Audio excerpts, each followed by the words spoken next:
What is going on, everyone? Welcome to another very exciting episode right here on the MIgardener channel. I am so excited about this episode because I'm going to be taking you guys along and talking about the most popular reasons why your cucumbers, melons, zucchini, squash, pumpkins aren't setting any fruit, even though the plants look beautiful.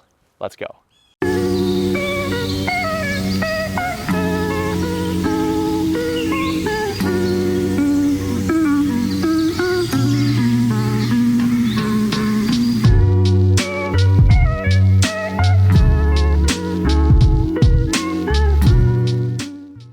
So the first most common reason why your plants are not setting fruit yet is it's just too hot.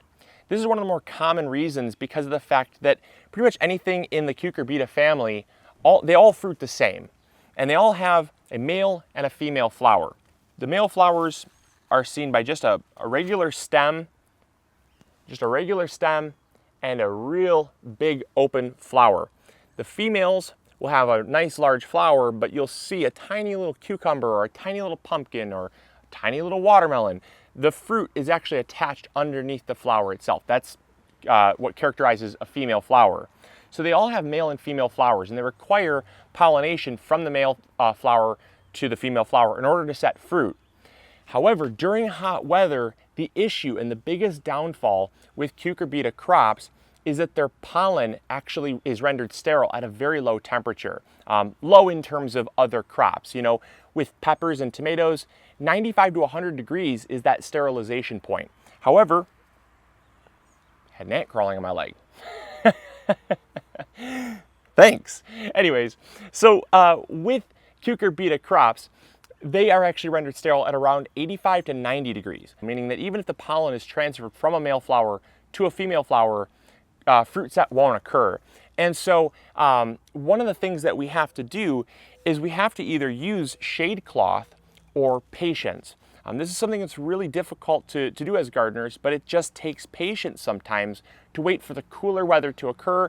Maybe there's a super hot spell for a couple weeks, or maybe there's just maybe it's just the time of year is just not right. Maybe it's just August. Maybe it's July. Whatever your hottest month is, maybe you just have to wait for that month to pass, and that's really what it takes. The second reason why your plants aren't setting any fruit is because it's too cold.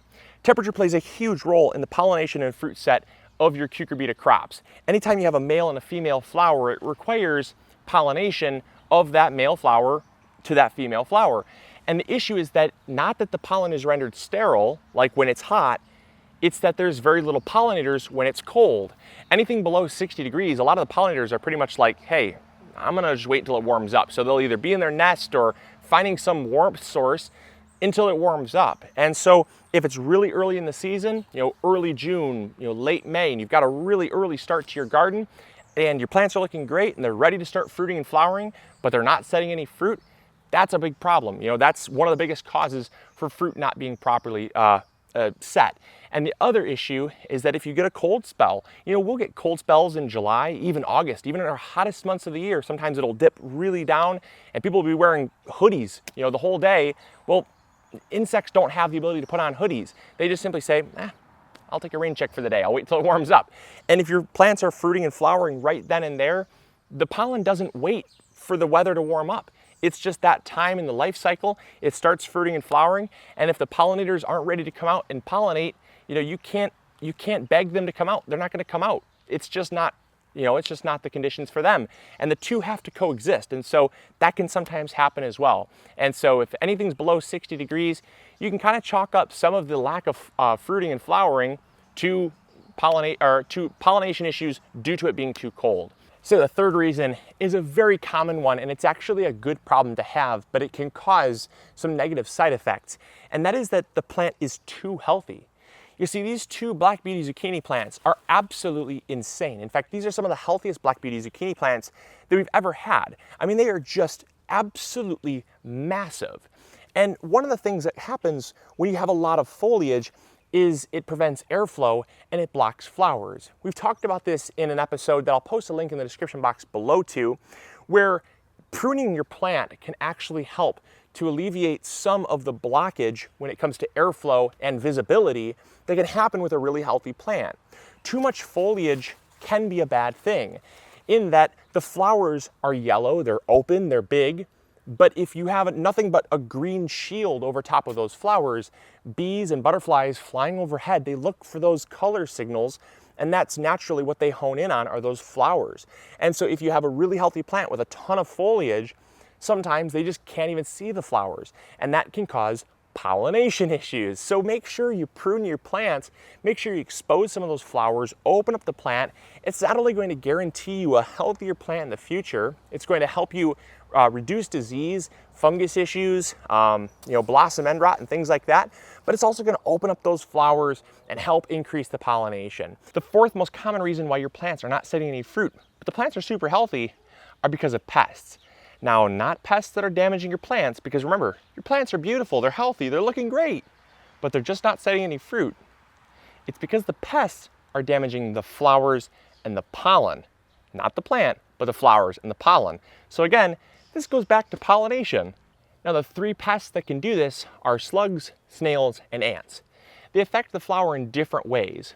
Slugs and snails will actually eat the tender petals on the flower, meaning that there's really no color signal to signal in pollinators. So if the flower is gone, the flower is still technically there, but the landing pad that says, hey, I'm a flower, is gone. That's because it's very nutritious and it's very, very tender. When the plant is young, as a seedling, slugs and snails hone into those new leaves and those tender leaves, and that's where you see a lot of slug and snail damage on new plants. But as the leaves thicken up and get harder, they're less palatable and they're less desirable.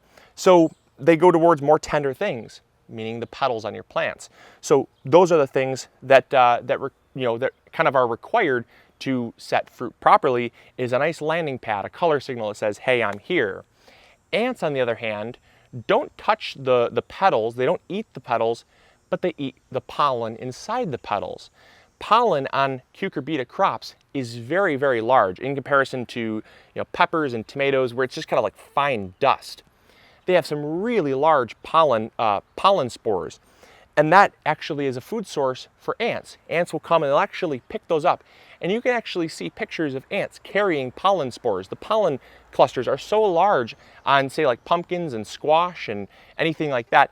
Cucumbers are they still are affected by ants, but ants will really hone in on like squash, pumpkin, zucchini, things like that with super large pollen spores, and they'll just carry them away, carry them down, because it's an amazing carbohydrate source that the ants use for food. And so much like we've talked about ants before, get rid of the ants. I have a video on how we control ants in the garden, and it's really, really helped to keep down our ant problem. It was one of the things we noticed, is that on this plant specifically, in the mornings we'd come out and there'd be hundreds of ants on our flowers, just absolutely hundreds. And there was really nothing we could do. We would not get any fruit on these volunteer cucumber plants. And no matter how hard we tried, we just could not solve the problem until we solved the ant problem. Since solving the ant problem in our bean bed, we have completely, there's never been another ant on these flowers, and we've gotten great fruit set. In fact, there's 3 cucumbers coming on that are absolutely beautiful. They're gonna be ready to harvest in about a week. So solve the ant problem, solve the slug and snail problem, and you're set. Now the question might be, how do I solve the slug and snail problem? Well, you can use copper wrap. Slugs and snails hate copper. However, it's very difficult to prevent slugs and snails when it's on a vine, because they just pretty much go everywhere. So what we recommend is using either it's called Slug Go. It's like an iron oxide based, I don't exactly know what it's in it. It's all organic. It's just super safe. We've used it before. And we just don't have a really big slug and snail problem here. But back at our old house where we did have a problem, we used a product called Slug Go, and it worked really great. We also use sand. Sand was an amazing method that we've talked about before, where we pretty much just mulched an area like 5-10 square feet of just playground sand, super thick. And the slugs really don't like to go on playground sand, even in the morning, because it's very coarse. And it's not like eggshells, it's not like coffee grounds. You could spread those to your heart's content, and the slugs will just crawl right over them. And so we used playground sand, and it was extremely effective because it dries their skin out and they don't like to crawl on it. So we used that as a mulch, and it worked out great, and that was also very effective. But either way, control the slugs and the snails and the ants, and you're gonna have much better fruit set on your crops. Whew, it is getting hot out there. I think they said the heat index is supposed to hit 97 degrees today with the humidity. I think the temperature, thank goodness, is only supposed to get to about 85 to 90 degrees at most. So it's gonna be a hot one, but it feels hotter than it actually is. So the final reason is because the plants are just too large. Now this is a problem, again, it's much similar to the zucchini, but it can be easily solved by pruning your plants. You see, pumpkins and squash and zucchini, they actually form vines. Cucumbers do the exact same thing, they form vines. And as gardeners, sometimes we have to come in, we have to intervene, we have to clip some of those vines. Much like we clip the suckers on a tomato, these vining crops also produce suckers. I'll show you what I'm talking about if I can find one, and it gets to be a really big problem. I actually see one right over here, check it out. So here we go, here's a prime example of a sucker. So you have the main stem's coming out, it's coming around, and then you have this little node here. This little node produces a whole new plant. And this whole new plant actually will start growing, it'll start producing, and while it might seem like a nice thing, it actually steals energy. It actually steals energy from the plant. And if your plant is producing more growth than it is focusing on fruiting and flowering, you're going to obviously have less fruit and flowers. And so if the plant is super, super healthy, it's producing a ton of side growth, just walk along the main stem and pick a lot of those off. Just clip them right off, and you're going to have much more energy going into the main plant itself. So again, coming along here, we just want to look for all that growth to just be one main stem. And where it forks, we want to take that away. Again, coming over here, you can see it's happening right here. See, there's a node. There's a node following it back. There's actually more growth here. And so we want to take it off. Whoop, big leaf there. Take it off, pinch it off. Obviously having scissors would help, but pruning off all that side growth will help to increase the amount of energy that this main plant is putting into fruiting and flowering. Whew, it is getting hot out. It's only 10 o'clock, so it can only get worse. But hey, at least it's not snowing, so we'll take it.